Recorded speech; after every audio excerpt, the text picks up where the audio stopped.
Vous avez donc signé ce gros contrat avec Sanofi, un contrat d'approvisionnement sur 20 ans en énergie renouvelable. Est-ce que c'est un tout début pour convaincre d'autres industriels? Comment vous avez fait pour négocier avec Sanofi? Pourquoi c'est pas EDF qui signe? Comment vous avez gagné ce contrat? Bien, de toute évidence, on a fait une offre qui les a satisfaits. On a signé depuis un deuxième contrat à long terme. Alors, on ne peut pas encore dévoiler le nom, mais les renouvelables aujourd'hui sont compétitives. Il y a un besoin, la transition énergétique est en marche. Il faut être capable de fournir notre économie, nos industriels, avec des contrats de long terme. On l'a vu dernièrement avec la crise de 2022.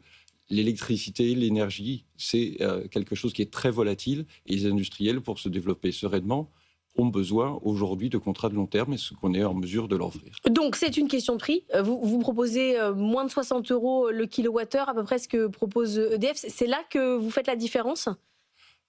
Techniquement, sans rentrer dans le détail, c'était plus de 60 euros, Ouais. mais ça reste compétitif. Rappelez-vous les prix qu'il y a eu il y a peu. Sur le long terme, vraisemblablement, ces prix remonteront. Bien sûr, personne n'a de boule de cristal, mais on le voit, les besoins en électricité vont augmenter. La PPE, la programmation pluriannuelle de l'énergie, le prévoit. On doit passer d'aujourd'hui 27% d'électricité dans notre mix énergétique à 39% en seulement 10 ans. Donc il va y avoir des besoins considérables. Notre économie, nos industries doivent se décarboner.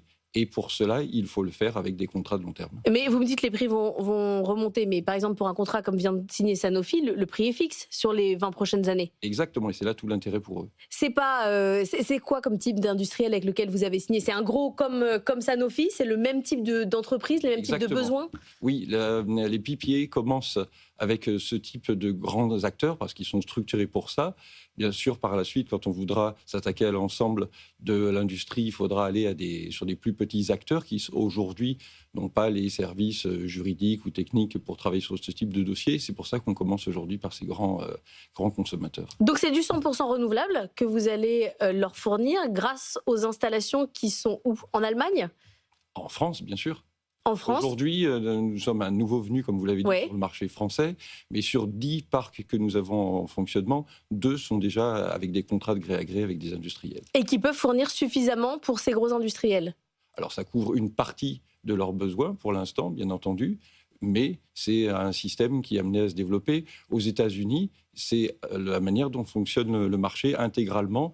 Et ce qui développe la demande en électricité, en énergie renouvelable, c'est la croissance de la tech. Les data centers, l'intelligence artificielle, c'est un boom énorme.